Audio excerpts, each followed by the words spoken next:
What's going on, guys? Jurassic here. Today we are playing Warhammer Underworlds online. I see this is a card game and they really recommend doing the tutorials. Let's go and get into it. So each player has like their own specific abilities and you have to learn each character and what they can roll. So basically you roll a dice in order for a character to do a certain amount of attack damage and defense. Or if you need to actually do like a specific defense attack, that's what you have to do. This tutorial will teach you the very basics of Warhammer Underworlds online. The winner of each match is the player who collected the most glory points by the end of the end phase in round 3. There are 2 ways for the player to gain glory token: defeating an enemy fighter, claiming objective cards. Click and drag to move the camera. You can use the mouse wheel to zoom in and out. Okay. Warbands are made up of a varying number of fighters with different strengths and abilities. Each warband is controlled by a single player. Okay, so I guess these would be that guy. Each turn you activate one of the fighters as you seek glory on Triumph and Shadespire. Your fighters have 3 main characteristics: the number of hexes your fighter can move in each activation. Okay, so I'd be down here. The number of dice your fighter rolls and the required dice symbol when defending against an attack. So that would be right here in the middle. Total damage that can endure before they are taken out of action. So it looks like our guy can take on 4 hits. Activation. During your activation, you can choose to charge one of your fighters. It charges a move action followed immediately by an attack action. Let's get Engard to charge and attack Zacharos. Select Engard, click her Sigmarite Hammer attack. Click on Zacharos to confirm the charge action. Okay, so that'd be our guy. And here is the hammer attack. So I guess that would be Ziggurmus. So you want to click you and do all the way over there. When a fighter performs a charge attack, they receive a charge token. If a fighter has taken this token, it means they cannot be activated again until the next round. Knowing that a fighter cannot be activated again in a round is an important rule in Warhammer Underworlds online. Does it automatically follow the rules for you? When a fighter attacks an enemy, they roll an attack dice to determine if the attack actually hits. Attack dice have the following 6 sides. Okay, so all these different symbols. You'll see that 2 sides of the dice has a hammer symbol. This means you're more likely to roll a hammer. This is very important to consider when making attacks. The number of dice fighter rolls during an attack is equal to the dice characteristic of the attack action they selected. Engard is using her Sigmarite Hammer. She is rolling 3 attack dice and she needs to roll smash symbol to succeed. She has rolled 2 successes. He earned a defensive thing. When defending against an attack, fighters roll a defense dice to try to block an attack and prevent damage. Defense dice have the following 6 sides. Okay. You'll notice that the 2 sides of the dice has a little shield doohickey. This means you're more likely to roll a shield doohickey. This is very important to remember when choosing a fight against the position. I have no clue how you would describe that. Like a sensory turret? I don't know. The number of defensive dice in a fighter can roll is equal to the target's defense characteristics. Zacharos is rolling 1 defense dice. He's looking for a block result to help successfully defend. He gets 1 success. This is really cool. It's sort of like a card game mixed into like a real video game. I never played a game like this. Successful attacks and damage. If the attacker rolls more success than the defender, the attack succeeds and the defender takes damage. Engard's 2 smash beats Zacharos' single block, so Zacharos takes 2 damage. Nice. And oh, you can see his health bar above him too. When a fighter takes damage, they gain wound tokens. If a fighter gains wound tokens equal to more than their total wound characteristics, they are taken or removed from play. Zacharos has taken 2 damage and only another. Oh yeah, we figured that on our own. If an attack is a success or a draw, the attacker can choose to drive back their defender, pushing their target 1 hex away from them. Engard's attack action was successful, so you now may choose which hex to drive Zacharos into. Okay, so that would be clicking on our guy? No. So we just sort of tell him to go back 1. I got you.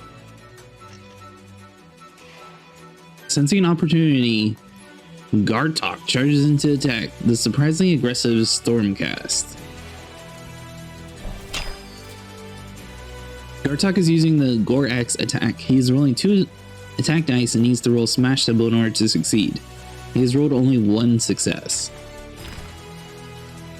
Ingard is rolling 1 defense dice. She is looking for a block symbol to help successfully defend. She also gets 1 success. An attack will fail if there is no success in the attack roll or if there are equal or more success in the defensive roll. Fortunately, Ingard's 1 block is enough to stop Gartok's 1 smash attack. She will not take any damage. However, because Gartok and Ingard rolled the same number of success during the attack, Gartok still gets to drive Ingard's back to 1 hex. Nice!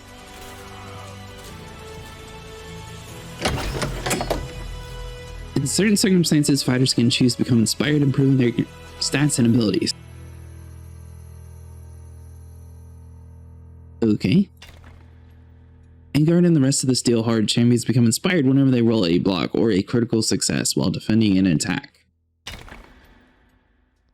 Because Ingard rolled 1 block while defending against Zacharias' attack, she becomes inspired, gaining a defensive stat and an additional attack action. Nice. Ooh, we got a buddy. Emerging from the frog is Severin Steelheart, the leader of the Steelheart's champion. With stoic determination, he strides towards the cries of battle. Since Ingard has a charge token, she is unable to move or attack for the rest of the round. Instead, we will move Serene closer to action. During your activation, you can choose to perform a move action with one of your fighters, allowing them to move a number of hexes up to their move characteristics. Severin has a move range of 3 hexes. Click Severin, highlight on the board, click a move. Yeah, that's basic. Oh, it looks like it wants us to go right here. Cool. Do it. The move button. Oh. Don't forget to read. That might be an important part. When a fighter performs a move action, they receive a move token. If a fighter has a token, it means they cannot move again or charge until the next round. However, unlike a charge token, fighters move with move tokens and can still attack. So I feel like that dude's probably going to come like right here or right there, and that's the reason why they brought that up. Ignoring his wounds, Zacharias whips his head around the armor-clad newcomer. He charges forward with bloodshot eyes and a crazed scream. I hear any screams. A exclamation point symbol on either attack as a dice to defend is a critical success. If a defender rolls more critical success than their attacker, the defender automatically blocks the attack action regardless of the number of its success in the attack roll. Zacharias rolled 2 smash, but Severin's singles critical success allowed him to defend against the attack. Because Severin rolled 1 critical success while defending against Zacharias' attack, he becomes inspired, gaining an extra defense stat and an additional attack called the Mighty Swing. Can I beat him up now? Activation 3. Since Severin has move token, he is unable to move or charge for the rest of the round. However, Zacharias is standing right next to him and he can still attack. Click on Severin. Okay, so we want the Sigrin's broadsword attack. Click on you. Sigrin's broadsword attack. Click on you. Ooh, nice. Critical. So this should cancel out and then we still have 1 attack. Both Severin and Zacharias rolled a critical success, so they will cancel each other out. However, since Severin also rolled an additional smash, the attack will succeed. Beat him up. Yeah. Once a fighter has been dealt damage equal to their wounds characteristics, they are taken out of action. The player who took the fighter out of the action will gain a glory point. And that is down here. This glory point can be gained by taking on an enemy out or scoring objective cards. Whichever side has the most glory points at the end of the match is declared the winner. You know, it's the end of a round. Drawn by the smell of slaughter, Riptooth the Fleshhound leaps in from the shadows. That dude looks really cool. Following the footsteps of his leader, Auburn the Bold steps into the battlefield. Oh, nice. Auburn is too far away to charge any enemies, but we can move him closer so the next round he can be in striking distance. Okay, so we select you, click there, and move it. He's pretty basic so far. Wherever Riptooth is, Magorn Red Hand is never too far away. The leader of the Fiend vows to draw his blood. That dude looks really cool. I like the way the dog looks too. Each side of the 4 activation before round ends. Whenever the round ends, all charge and move tokens are removed. This means the fighter can charge, move, and attack again next round. Round 2. At the start of the new round, each player rolls 4 dice to determine who goes first. The player who rolls the highest number of critical success wins and gets to choose which player goes first. If both players are tied for the most critical successes or no player rolled any, then the player with the most single support wins. If the players are still tied, then the winner is the player with the most double support. Alright, so you won the roll off, 1 critical success more than your opponent, so you will now choose who goes first. In this tutorial, you're going to take the first turn on this round. Why wouldn't you? During your activation, you can choose to perform a guard action with one of your fighters. This will allow the fighter to count both block and dodge results when defending against an attack. In addition, the fighter cannot be driven back while on guard. Putting a fighter on guard is useful when they are at risk of getting attacked, so you want to minimize the chances of them taking damage. It is also useful for you to make sure that your fighter cannot be driven back, particularly when trying to hold a specific hex or on the battlefield. A unit on the guard succeed on defense rolls when rolling back, block, and dodge results. In addition, the fighter cannot be driven back while on guard. Select Severin, select guard button, and put him on guard. Okay. So let's see here. Which one of you is Severin? Oh, nice. The one highlighted. Alright. Severin and guard. Gartok seeks to succeed where Zacharias failed and launches himself at the Severin for the glory of Gorn. Hope I'm saying this stuff right. I assume I am. If you have a friendly fighter adjacent to an attacker that can give support to defense rolls, resulting in a single support will count as a success. If you have 2 allies adjacent, then double support also counts. Oh, so that would be a single support then. Thanks to the guard and guard support, Severin's roll of dodge and single support both count as a success, and he's able to easily defend against Gartok's attack.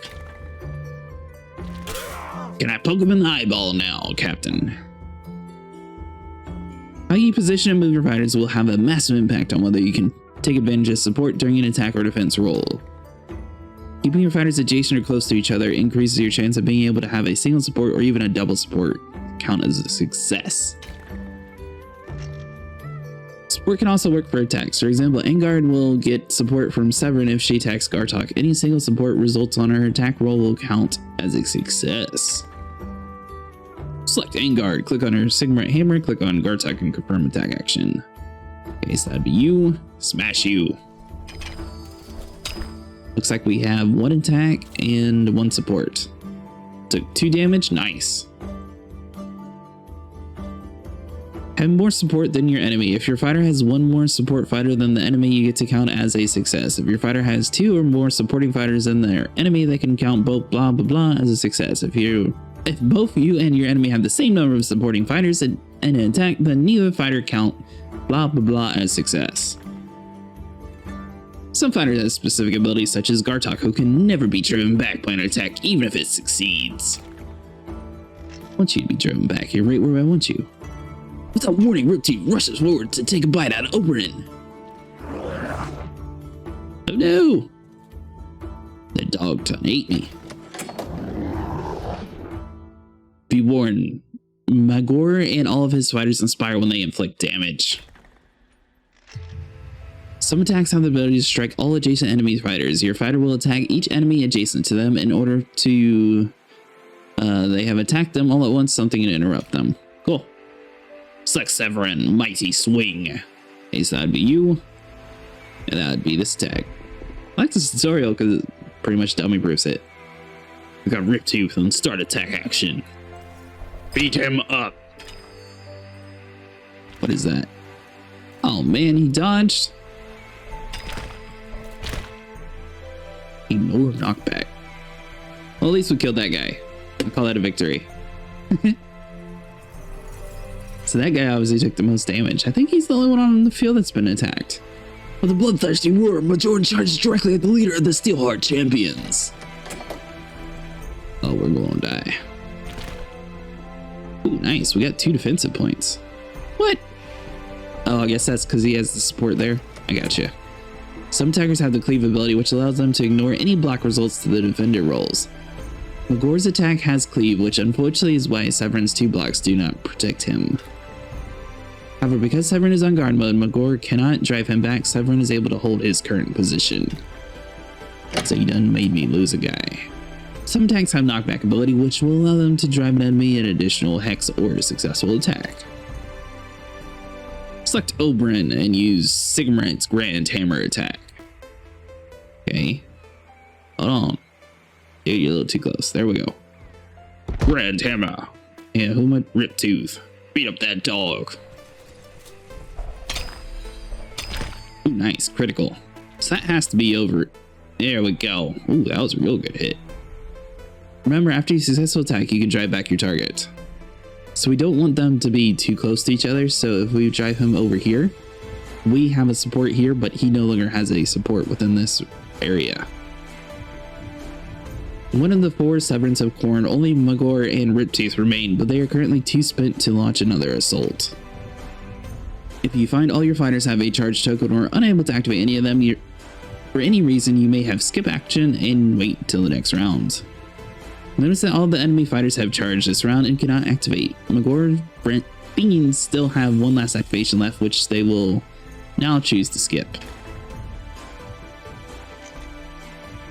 In this tutorial, we played through the first 2 rounds of the game of Warhammer Underworlds Online. A normal game consists of 3 rounds, with each player getting 4 activations each round to move and activate the fighters. With only 12 activations during an entire match, it's important to use this activation wisely. In this tutorial, you learn the basics of activation. Okay. In the next tutorial, we'll be introducing power cards and objective cards. Do I not actually get a win?